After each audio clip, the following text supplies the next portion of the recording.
Welcome to the Crazy Wisdom Podcast. My guest today is John. Thanks, Stuart. My guest today is Jonathan Dickinson. He is an Ibogaine treatment provider and the co-founder and CEO of both Ambio Life Sciences and Terragnosis. Welcome to the show. Thanks, Stuart. I appreciate it. Happy to be here. So what? So I wonder if it's now been a couple of years since I did my last episode on Iboga and Ibogaine. So I'm curious. I probably should reintroduce my listeners to what those are if they don't know what they are already. Ibogaine and Iboga are two very powerful treatments that are mostly used by people who are addicted to heroin to remove themselves from that lifetime addiction to heroin. But there's a 12 to 24-hour process that one goes after ingesting Iboga or Ibogaine that helps them to basically clear their systems of those drugs. But also, it's a very powerful, for a lot of people, sort of terrifying experience. But at the end of it, they walk out of there without that same addiction for at least 8 months. And so I went through an Iboga ceremony, and it was a very powerful part of my life, and I've remained very interested in it. And so I'm very happy to be here with you today and kind of do another deep dive into what's going on now with Iboga and Ibogaine. Would you agree with that description of what Iboga or Ibogaine is, or would you add anything? Yeah, I mean, if you look back in Africa, I mean, the use in Gabon in particular goes back potentially thousands to who knows how long actually. And so the context of opiate detox isn't necessarily how they approach it. There's a whole spiritual practice called Bwiti that's built up around it.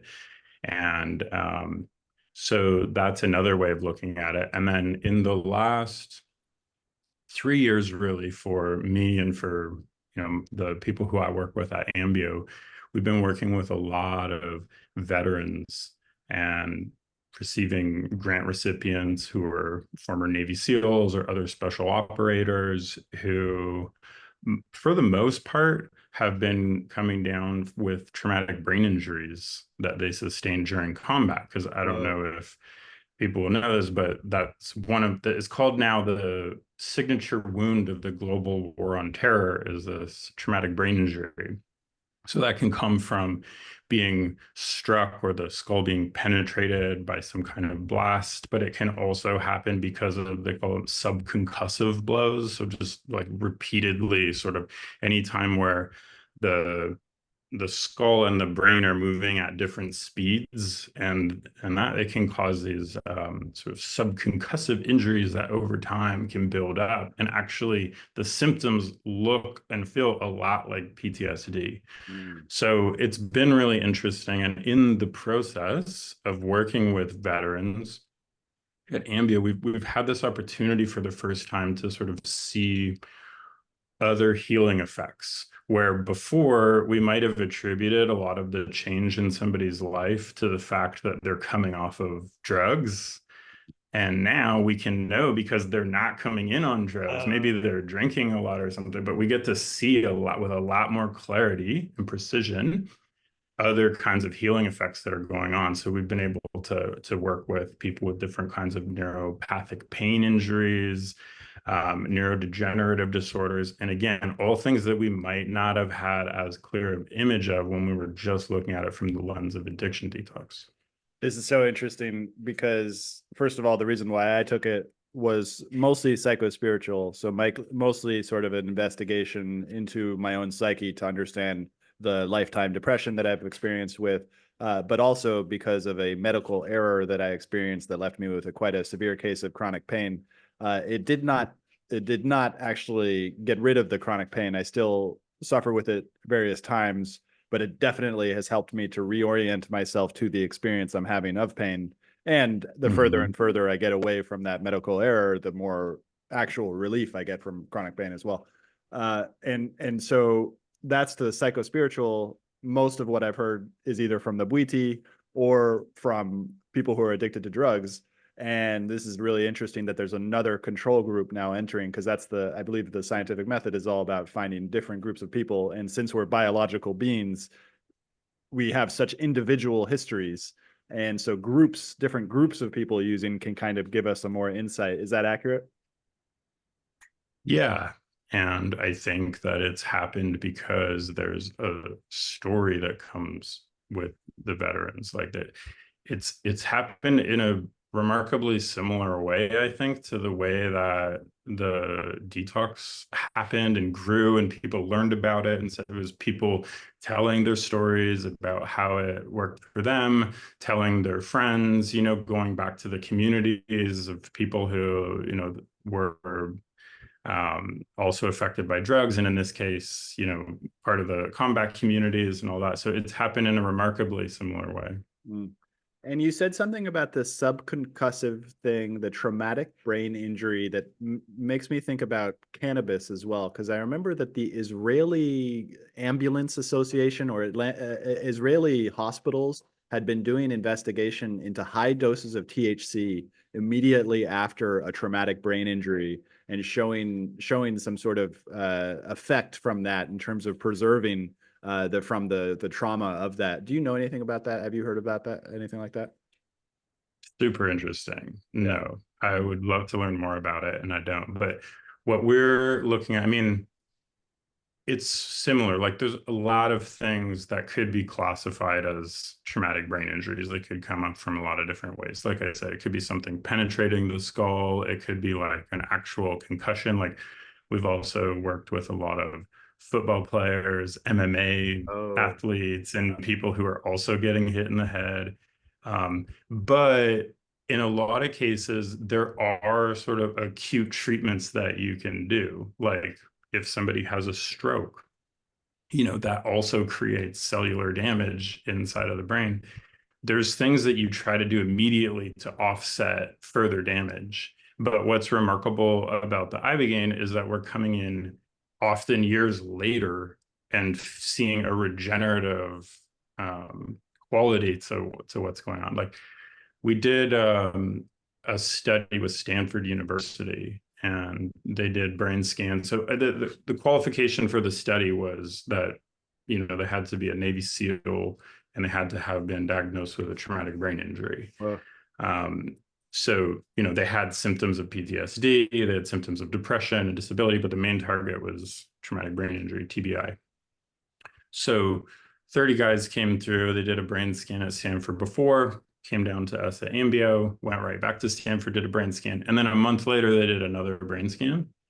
And so on the brain scan that they're doing is a functional MRI. So what you're able to see is blood flow and electrical activity. And so sort of like physiological activity in the brain. And then beforehand, you can see we had the scans themselves haven't actually been published yet, but we know this and it's been talked about a little bit, presented a little bit, that what it looks like on an fMRI is that there's areas of the brain where there's not activity happening. So that's going to be a sign that either the cells are dead or they're damaged, like they're not functioning and metabolizing oxygen and everything like they should be. So after we saw a massive improvement and increase in activity, even in those areas. And this is, again, even years down the road after an injury. So it's had time to sort of settle in, and any other kind of organic improvement that you would have seen would have had a chance to occur already. So it's a remarkable response. At a month afterwards, the scans were even better. So there's something that happens over time too. Like Ibogaine sort of, yeah, immediately creates some kind of treatment effect, but then over time, there's yeah. something that's going on. Like it starts some process of improved cellular metabolism, and then the brain is able to work with that for a while.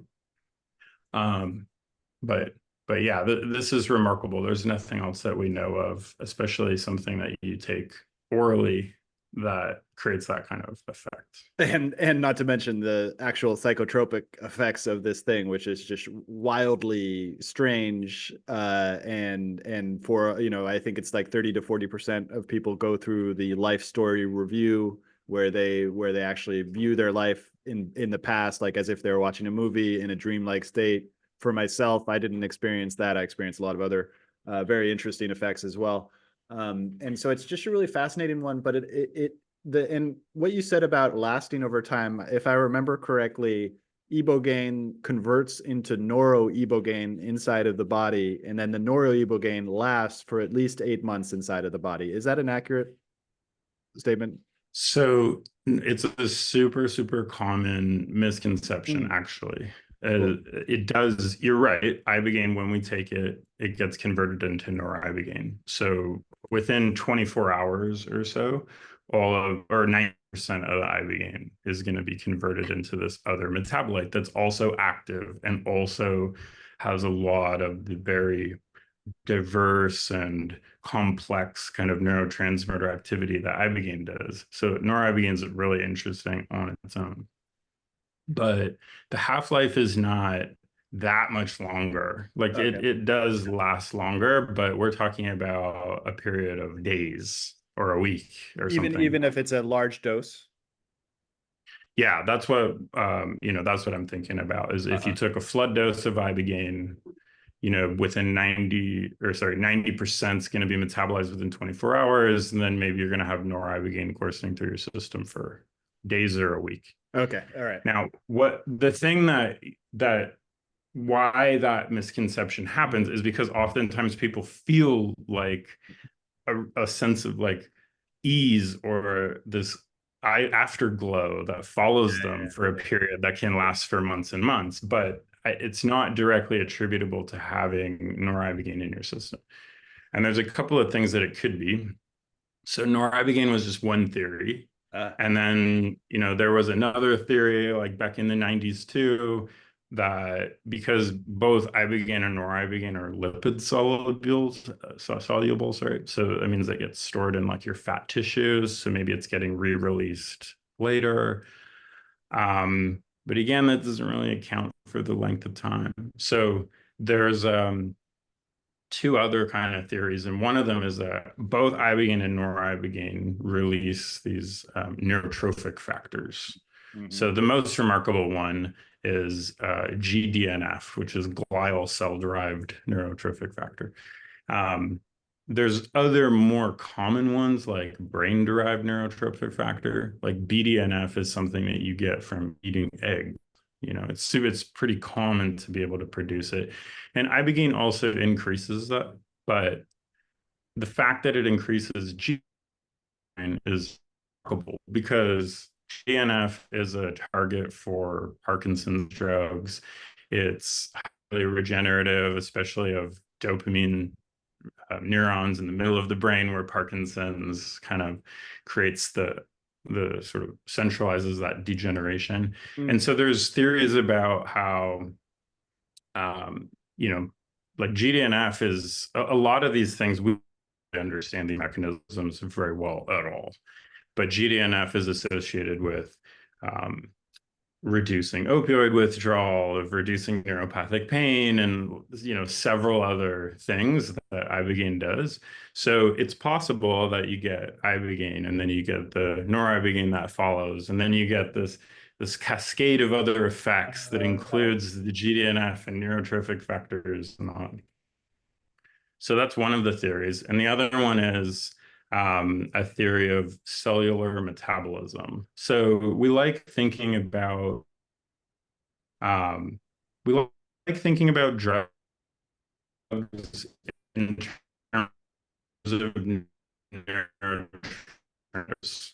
Even our like it's pretty new, we found out about serotonin back in the yeah, I think it was in the 40s, but really they didn't really think about serotonin as affecting mood and cognition until after they saw that LSD also binds to serotonin receptors. And so, oh, obviously LSD is having some effect on mood and cognition. Serotonin must regulate that.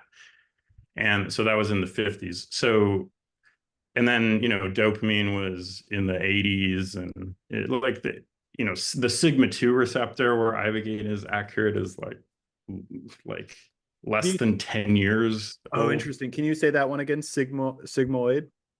Sigma 2. Sigma 2. Okay. For Yeah. sigma.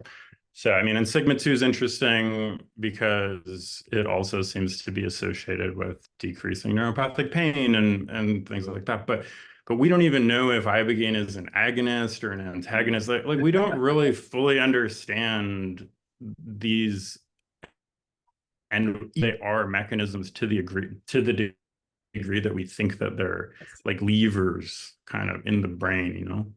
So, anyways, there's some drugs that also have effects by like a receptor is just a protein that's like on the outside, like coating the cell. And so as something's going by, it binds to the receptor and that sends a signal inside of the cell, right? So there's also drugs that actually themselves enter into the cell. Oh, Right. And so there's some that's one of the things that's interesting also now we know about LSD and other psychedelics is they also do enter into the cell and that there are, you know, intracellular serotonin receptors that we don't know that much about, you know, interesting. which might be why they have certain effects that serotonin itself doesn't, because serotonin doesn't enter into the cell, but these drugs can. Anyways, there's all this growing interest now in intracellular drugs, right? So we think that Ibogaine is also potentially entering into the cell, and Yes. not necessarily even that it's hitting receptors in there, but it could be having these effects that are direct on the mitochondria of the cell or even at the cell nucleus. You know, there's things that affect like RNA, and so, you know, gene expression and all that. And essentially why we are drawn to think about it like that is that ibogaine seems to affect how cells use energy. Yes. Like Interesting. they, you know, there's a store of energy called ATP in the cell, and when we take ibogaine, it like burns up this whole reserve of ATP.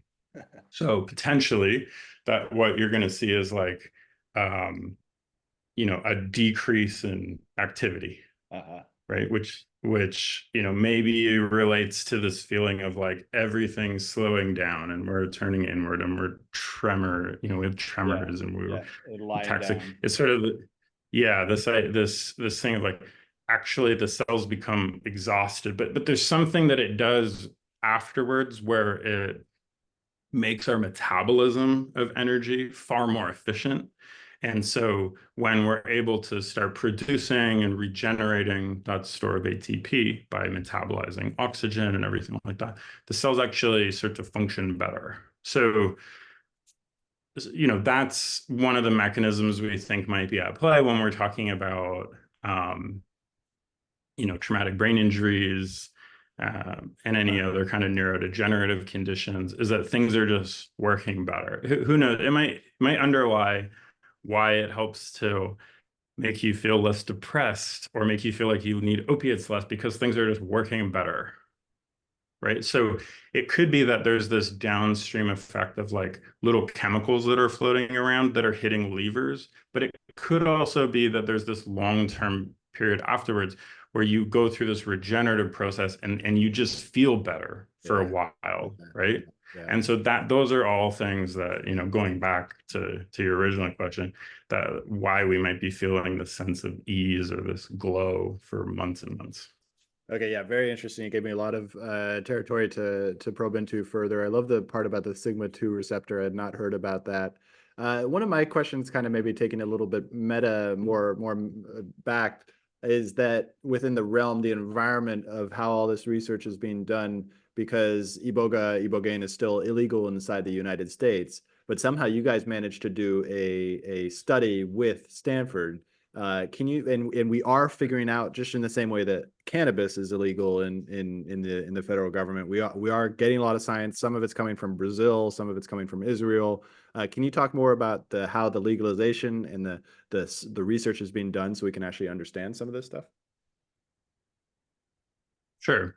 So, you know, the benefit that we have with Ibogaine is that back in the 60s, when the strong prohibitionist policies started coming out, some of that got translated into a UN document called the Green List. Hmm. And so there's a lot of psychoactive substances that ended up on the UN Green List, which basically prohibits them internationally, right? Uh, And for whatever reason, Ibogaine is not on that list. So all of your other favorite drugs are probably on there. You know, you even get other drugs with like long-term indigenous use, like peyote yeah, or yeah, interesting. ayahuasca and all this stuff is going to be somehow controlled on that list. But Ibogaine isn't, right? So the only places where it's prohibited are going to be countries where they actually have a explicit prohibition against it. So there's a bunch. United States was the first, and it's still a Schedule 1, which means that it has no potential medical benefit and a high potential for abuse. But here in Mexico, for example, we don't deal with that prohibition. So, Ambio is set up down here. Mm. That's why a lot of the US veterans are getting grants and then coming down to see us in Mexico. Um, and, we also have the benefit of Tijuana, where we're situated in particular, is a zone that's very well equipped for medical tourism. It's Yeah, easy to get interesting. to, but there's a lot of medical schools and a lot of, know-how here. Yeah, interesting. And do you know much about Brazil? Because it seems like Brazil is another place where Brazil just thinks differently about psychedelics in a way that is quite interesting, given how similar the Brazil and the United States are in a lot of other ways, but they're very different in terms of psychedelics. So, ayahuasca has a strong indigenous use, and not only indigenous, but modern Santo Daime kind of a church, like a church with it. And so psilocybin is also legal. For some reason, cannabis is illegal. But I have been hearing whispers about Brazil and Ibogaine, particularly in Cracolândia, which is like the crack center of Sao Paulo. Do you know much about what's going on in Brazil in terms of Iboga and Ibogaine? Not tons, but I do know that Anvisa, which is like the regulatory body in Brazil, did approve it for use in Sao Paulo, I think mostly to facilitate research that was happening there. So they did do a couple of really interesting studies, actually, and they were doing it at the a big hospital in Sao Paulo. Mm-hmm. And there's one study in particular where they followed it's sort of like an observational study. It's not a clinical trial, but different drugs were mentioned, but most of them were like a cocaine paste or cocaine or crack, like you said.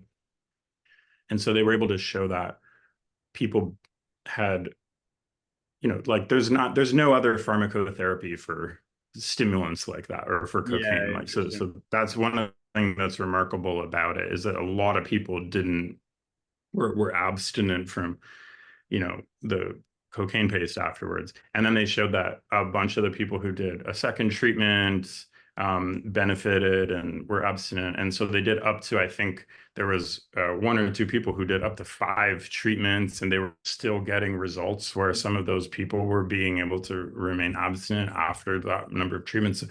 So they were able to show that it doesn't necessarily need to be a one and done, but that, it can be very helpful in the context. And so I think that they still have that ability, but I don't know.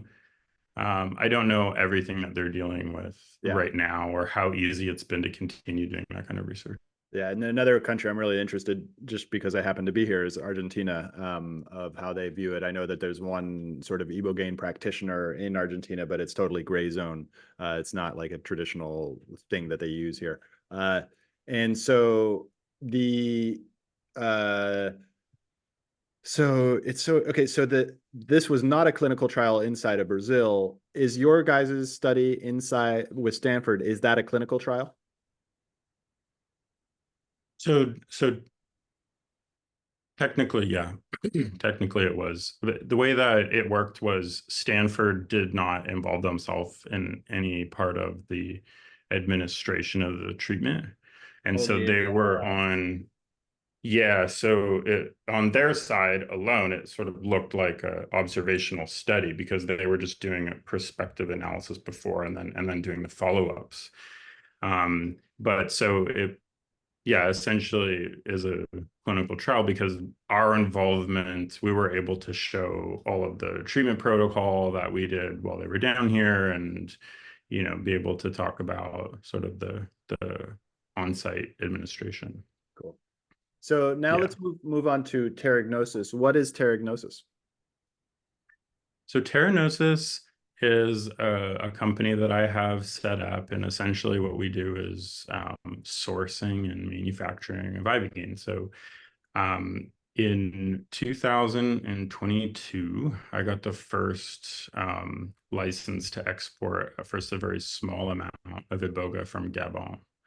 And so, for those who are still very new to this topic, Gabon is where at least the cultural use of Iboga is very highly concentrated. So that maybe there's a little bit of growth in the Congo or in Cameroon or in Angola, which are sort of the surrounding countries, but there wasn't a longstanding cultural use there. And Gabon is a very, very small country. And because of the use, I guess it's spread, throughout the country. And so there's a lot of the actual Tabernanthe Iboga plants are located right there. There's also a lot of the country that's protected as sort of national parks, and it's like second to the Amazon. That whole Congo Wow. Basin is, the second largest rainforest in the world. Is very, very important ecosystem. So Iboga, unfortunately, when people started to find out about its use and started to seek it out, um, it started to get over harvested, and there wasn't any cultivation really. Like in Gabon, there's still a lot of the communities, there's sort of hunter-gatherer communities. And so they would maybe have a couple of plants growing around the temple in the village, but otherwise they would be in the forest nearby. And so when they would need it, they would just go to the forest. Wow. And then, at some point, they to get some, and so they would go get it from nearby forest, and eventually there'd be foreigners who would come by and either go, make the trip all the way out there, or just scoop up everything in the Oh, market in Libreville and go out, right? So eventually there was this pressure and this economic incentive to just go and harvest everything from the nearby forest.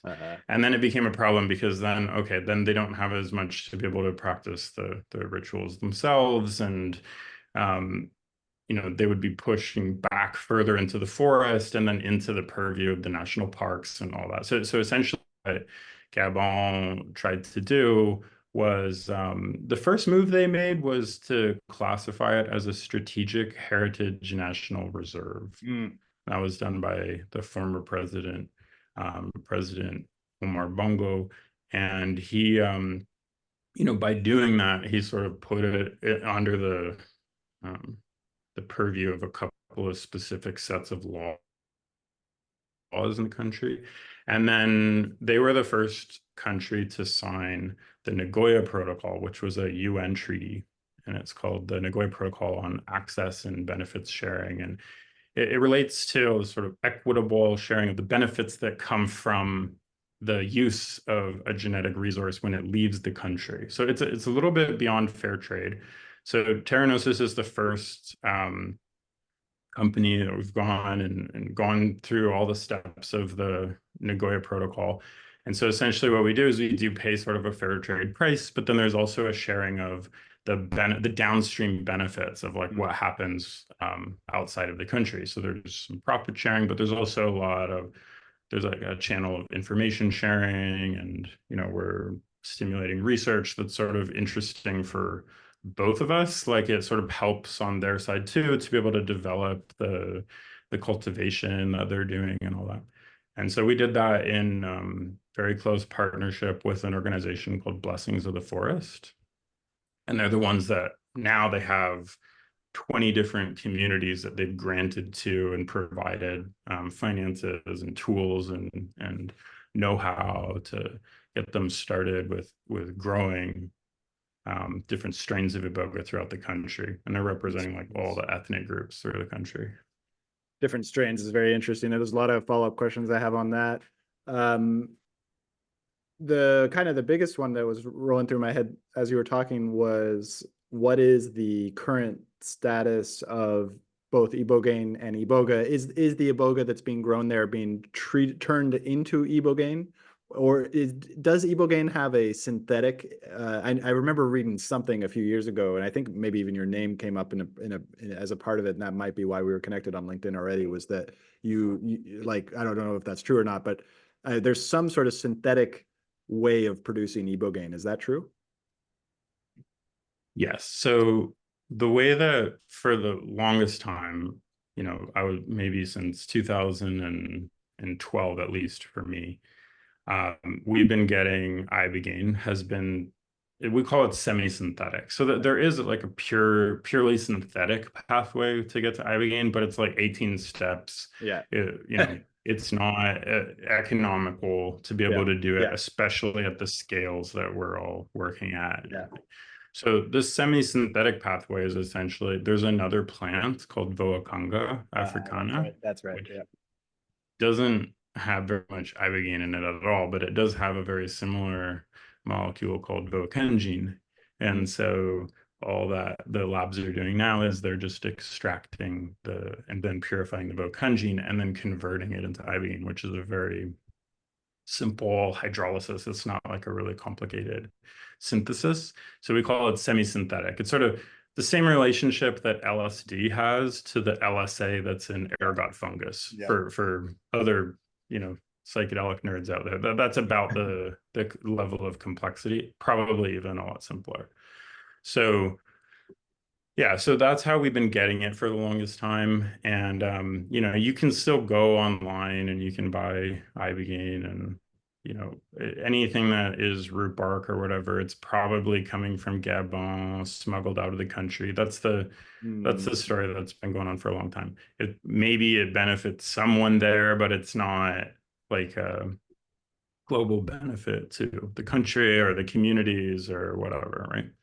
So the way that we're doing it is with the stuff that we just export the root bark, the raw, right, in bulk. And then we're actually making, instead of just making an Ibogaine extract, we're doing a pharmaceutical grade Iboga extract. So it has all the alkaloids that Oh, very are cool. present in Cool. Iboga. So um, there's at least 13, total, and Ibogaine makes up like 85% of the whole mixture. Mm. But these other alkaloids obviously have some effect because we don't have to give as much of it to achieve the same Oh, effect. interesting. Yeah, it's stronger than just Ibogaine by itself. Yeah. And it feels like another kind of similarity to cannabis in the sense that like there's the THC and there's the CBD and there's the full alkaloid of the plant. Same thing probably with Iboga, but Iboga seems way less studied than cannabis. But even cannabis, like there's problems with the studies because of the commercial sort of influence of like who is paying for those studies and such. But the on Iboga and Ibogaine, like this goes back to the earlier question, which maybe I want to wait until we've gone more into the growth of this product. And it seems like you have a very good knowledge of course you do, because you're selling this stuff as well. But like what because it's a very hard plant to grow, right? It's not like it takes a Mhm. very long time. And there is, as you were saying, there is no domestic sort of knowledge about how to grow this stuff because it's just been. And also, I would like to just sort of do a fact check as well. My understanding is that the way this traditionally grows in the forest is that the elephant eats the plant and then poops out the seed in various different things, and then it grows out of that, basically. Is that the way that it would traditionally grow inside the forest? I mean, that's one of the ways. Mm. And I mean, the reason why that became such an issue is because if the elephants are eating the fruits and then they are obviously, shitting where they walk, right? So the ibogas would be growing along elephant trails. And so then the risk is that you're getting this sort of smuggling of iboga wrapped up in the poaching of Yeah, elephants and yeah, yeah, ivory jeez. and all that, right? Yeah. So that was the reason why that story about the elephants became so prominent, but that's not the only way that it grows. Even fruits dropping on the ground will sprout. Uh-huh.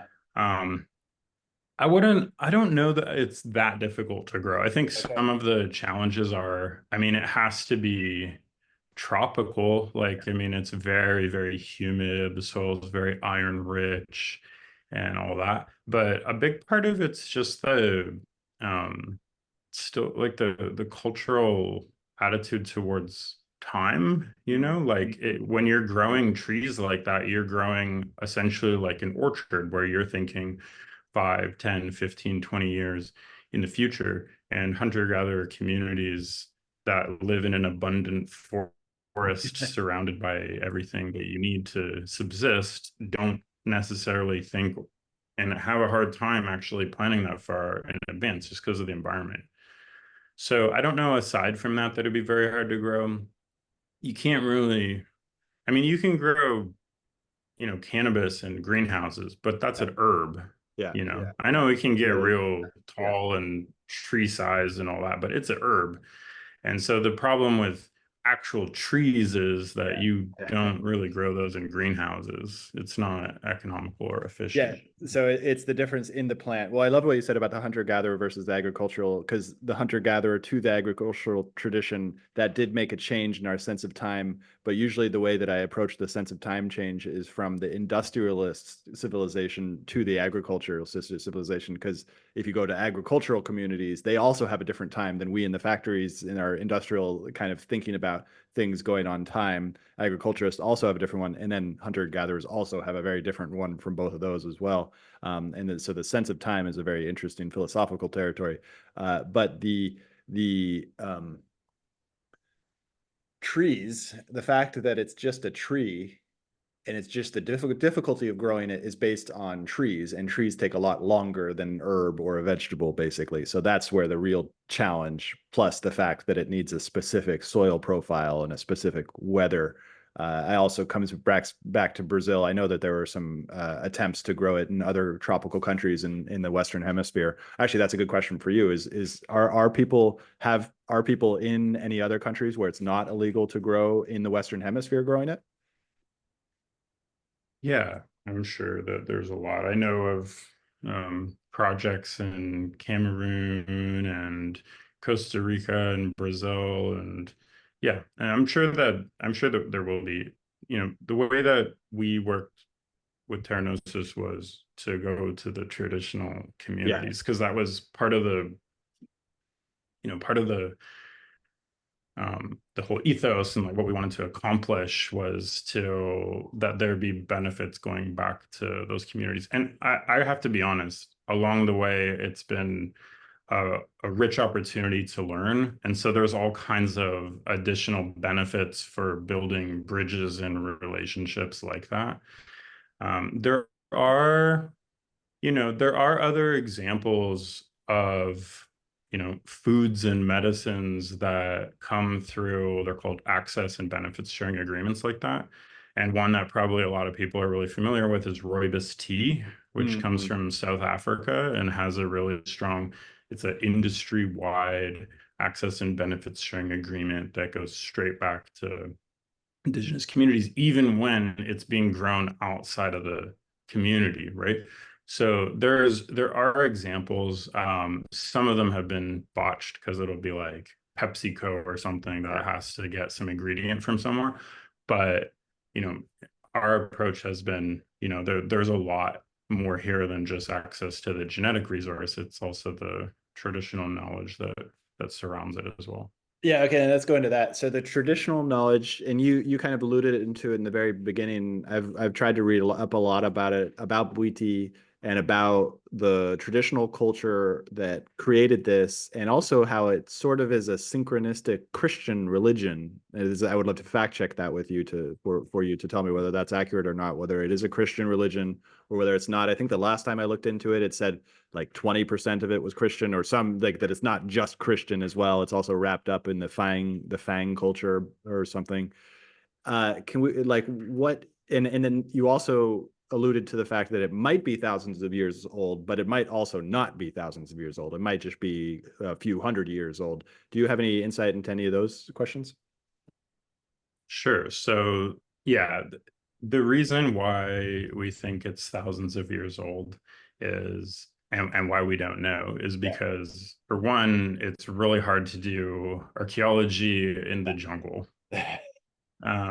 So there's not been a lot of really good archaeology, but there was a sample of Iboga that was preserved as charcoal. Oh, An archaeologist found in a cave. So, and that was carbon dated to be over 2,000 years old. okay. And that was sort of from the middle of the country. Yeah. So, but that's not an indicator of where it stops. It's Yeah. just that, yeah, at least thousands of years old. And you know, pretty much everybody in Gabon, it's kind of undisputed that its use began with the Pygmies. Yeah. Okay. And so Uh-huh. there's a bunch of different Pygmy communities. There's like Bongo Pygmies, Baka Pygmies, like there's a bunch of different communities, but they, you know, generally occupied the middle of the country. And then so when there was, you know, at one point early in Africa's human history, there was a big migration of Bantu peoples, like sort of like north from Egypt and then like spread south throughout the country.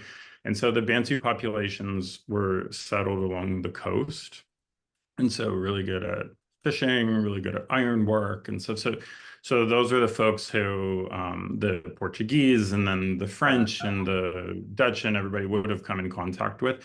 And so as the slave trade ramped up and as colonialism ramped up and that there was some pressure and there was resistance. And so some people went further inland and came in contact with the Pygmies. And so there was a sort of whatever cultural dialogue happened there involved the Pygmies sort of showing the Bantu populations about Oh, Iboga. And interesting. so Bwiti really comes out of the Bantu spiritual imagination rather than the Pygmies. Like the Pygmies didn't necessarily have any kind of dogmatic ritual around it. They certainly had Whoa. ideas about it. It was part of the culture.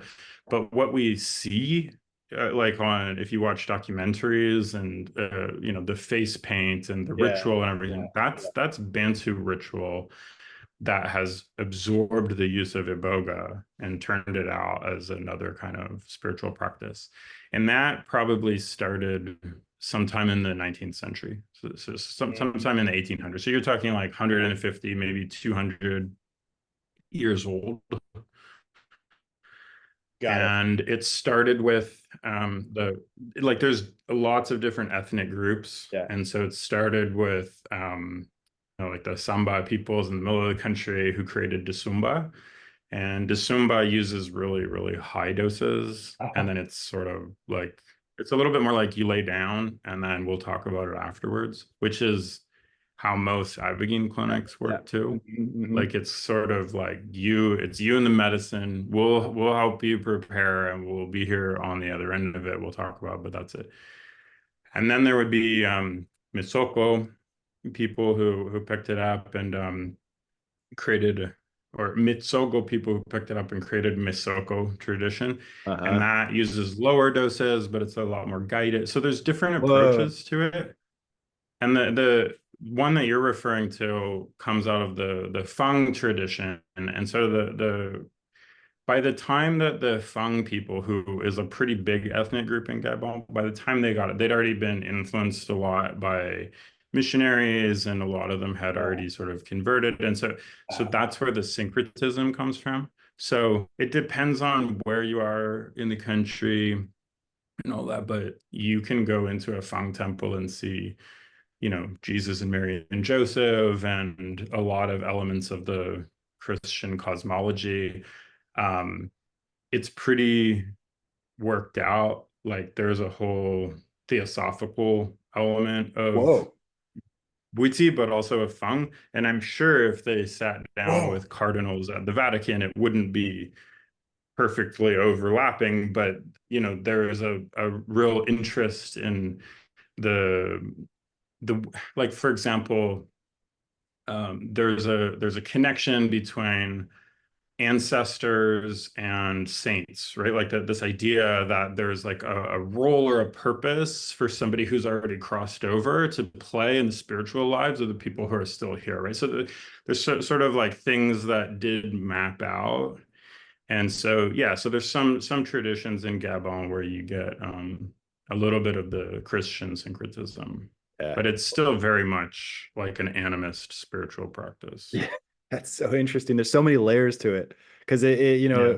the the the way that psychedelics have become popularized in Western culture traditionally relies on the shaman, but the shaman being a word from Siberia to talk about a universal among hunter gatherers, but specifically within the Amazon and with this one plant, ayahuasca, or these two plants, and that is the modern Western understanding. And then, but with Iboga, it's something different because it comes from Africa. And you just gave me a really interesting insight that the Bantus only came relatively probably right before the French. And the because the French You're colonized. talking about like around the founding of Rome.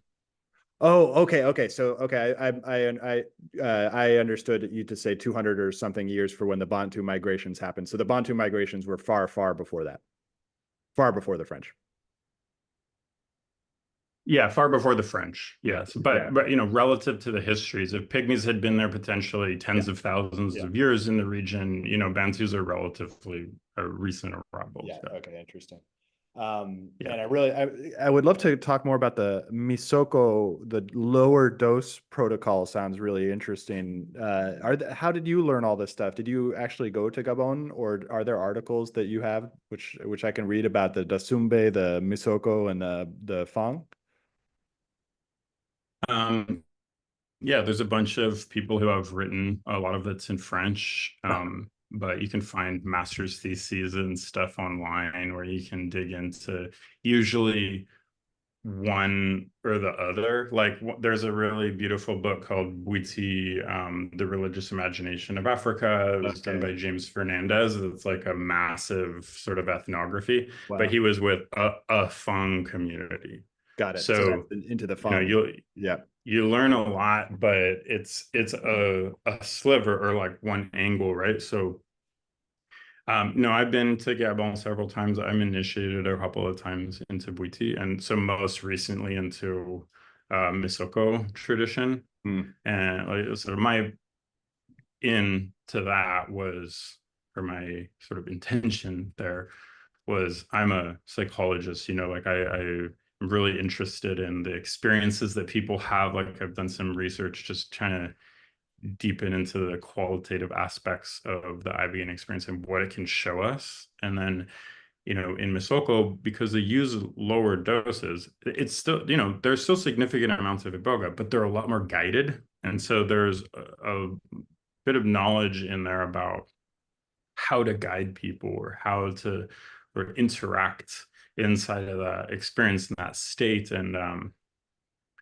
it really takes a long time to learn. Like it's not the same kind of pedagogy that we're used to when we're trying to learn about a topic. Yeah. But yeah, Ooh, I that's mean, that's good territory right there. Because it goes, I mean, it goes back to the kind of the shaman idea. Like it's such a different perspective than the modern Western psychology understanding of how you learn something, because it's so much more like this is lifetime stuff that you're it's not something like, oh, I'm gonna go study this for 2 years. It's like it's a whole cultural yeah. immersion that doesn't exist anymore, which brings me up the question I'm really curious to ask you, which is we have a tradition that's built off of thousands of years of sort of inquiry under the scientific philosophical culture, and now that in many ways has been insufficient for a lot of the questions that we're asking, particularly related to the spiritual aspects of life.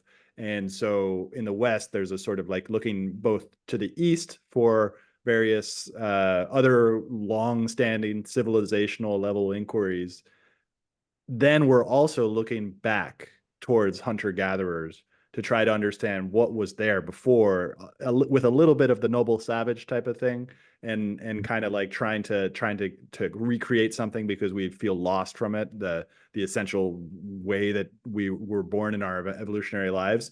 And so from your perspective, what do you think about the how much can we actually learn from the way the Bwiti use this medicine in terms of our own cultural perspective?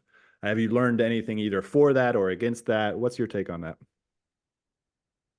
Yeah, both. I mean, certainly when I went there and went through the ritual, I mean, a lot of the way that I had to learn from it was like they don't really explain anything at all. And then maybe there's like a couple of little bits of knowledge that get tossed in, especially if you share something, like if some you saw something or whatever, and then maybe there's like a really interesting response. But the learning from that the way I've experienced it, it takes years to sort of Yeah. process and like turn over and think about like why like why that response would be the most appropriate one. And so it's really like that. It's very experiential and kind of gnostic in that sense, where you're supposed to Mhm. have a direct experience first and then understand it later. Mm. Um, so which is kind of the opposite. Like we don't even necessarily care that much if people embody the knowledge that they learn, right? Like it's more Yeah, it's got to course intellectual. the yeah, got to pass the course. Got to pass the. I mean, there is a sort of like a written in the Western canon. There is like a written thing and then a practical or practicum experiential understanding as well. But it very much is more about the mind and more about what the mind knows rather than what the whole body knows. Yeah, and it could be a sort Yeah, of go back to Descartes or something like that. Um, for okay, well, sure, for yeah, sure.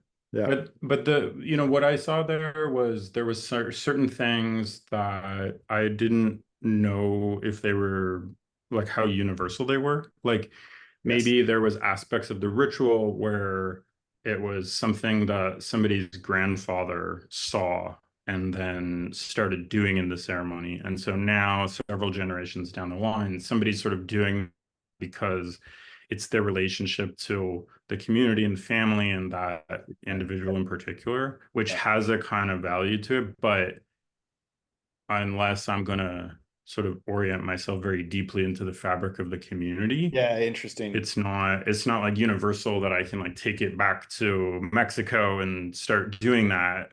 Like Yeah. so it was a little bit of a process of trying to tease out like what universal value there is. But there's a lot. And I think again, it just sort of takes time. And one of the biggest things I have to say is that it's there is a hierarchy. There's a kind of a structure to a temple and the way that it works. It's not all based on one person, although there usually is one person who's sort of holding the tradition, and there's a lot of other people involved, right? So that's another aspect where it's an embodied kind of Yeah, knowledge yeah, and that. yeah. Yeah. But outside of that very small community, there's no regulatory authority. Yeah. There's no Yeah. rules. Yeah. They're in the middle of the jungle, right? So Yeah. a lot of what has happened, it's very decentralized and unstructured, where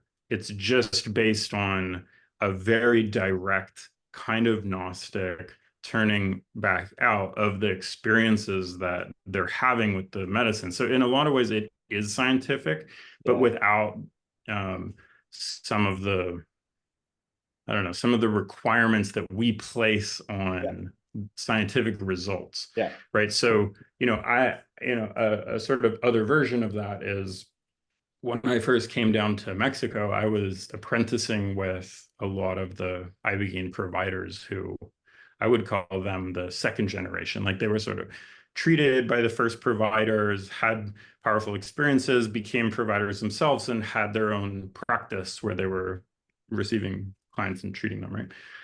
And so that's who I learned from. And now when I'm watching people come in from outside who have a very sort of top-down sort of angle on Mm. it, or they're maybe they know how to do stuff for the FDA, Yeah. Yeah. Yeah. but when they try to start thinking about the type of information that's coming up from, for lack of a better word, the underground, or Yeah. just Yeah. Yeah. the professional scene around Yeah. all that I've been providing, there's a bit of a dissonance there between like what they can take And so I think it is kind of important. And it's not like everybody needs to go and be initiated in Bwiti, but like if you're really going to grapple with the problem and try to do it properly, it is important to try to be able to see something from multiple Yeah. Yeah. Yeah. sides. Yeah. Yeah. And there is that it's more like the positionality that gives them access to a different kind of information, Yeah. right? It's Than we get when working out regulatory play. That's so interesting. There's so many layers to it. Because it would like Yeah. I think the direct transmission from Bwiti into Western culture, like growing up in the 90s or the 2000s or wherever any of us grew up, like very different from whatever the Bwiti's that cultural context. And I think it's probably a mistake to automatically assume that whatever works there is going to work inside of this culture. But then within this culture as well, you have the underground roots of Iboga. This is like mostly for people who were struggling with really challenging drug addictions and then got themselves clean and then helped other people get clean through whatever worked for them, kind of with help from Bwiti, but kind of not, kind of on their own. And then you've now got the sort of institutionalization of this thing. That could be a good question to end with, as well as like, because I like Tim Ferriss, I believe, recently talked about Iboga, maybe even the study that you guys did. Like it's now becoming more out there. And where does it go from here?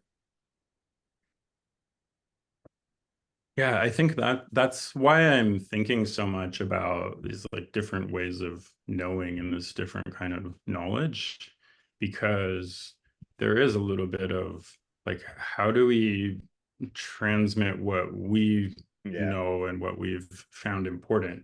Because even, the way that I'll call them again the second generation of Ibogaine providers, the way that they started to work with Ibogaine looked very different than the way that it happens in Bwiti. But there's some elements of it that are also very similar.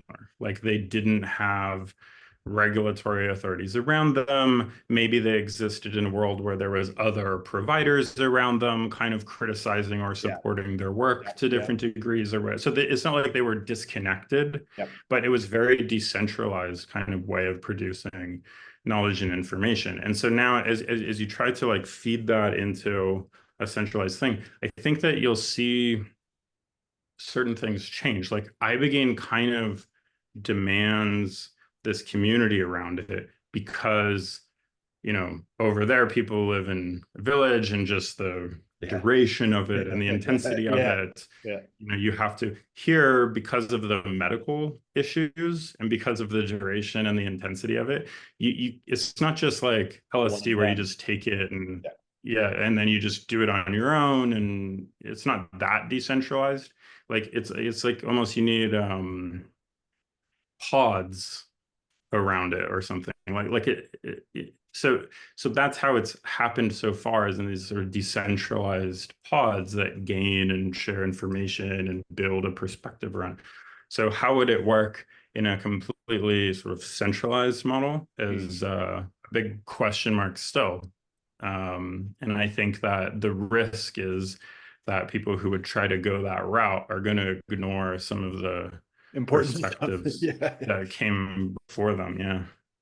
Yeah, it's so interesting because I got a big knowledge bout of knowledge from the medicine, which says like the family structure is really important. It also happened at the same time as a sort of divorce from my family as well. So it was a very interesting experience. Mhm. But like the family aspect of it is very key. The ancestral aspect of it, and so that pod thing that you mentioned, because it doesn't necessarily need to be blood family, although I'm pretty sure that it probably does inquire a bit into the blood family stuff as well.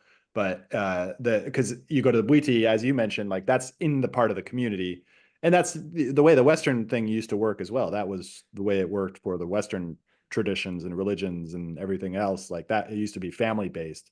It's only recently with the rise of the individual as separate from the family that a lot of things have changed. Um, but very interesting stuff. So how can the listeners find out more about your work? Well, if anybody's interested in looking at Ambio, the website is just ambio.life. We're on Instagram. We share a lot of stories.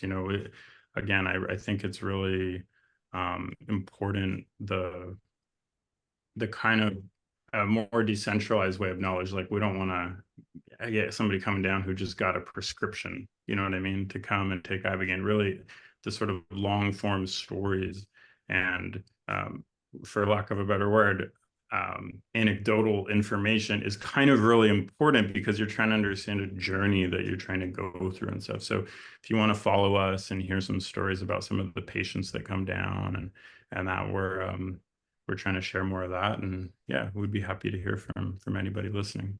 Cool. Thank you so much. All right. Thanks, Stuart.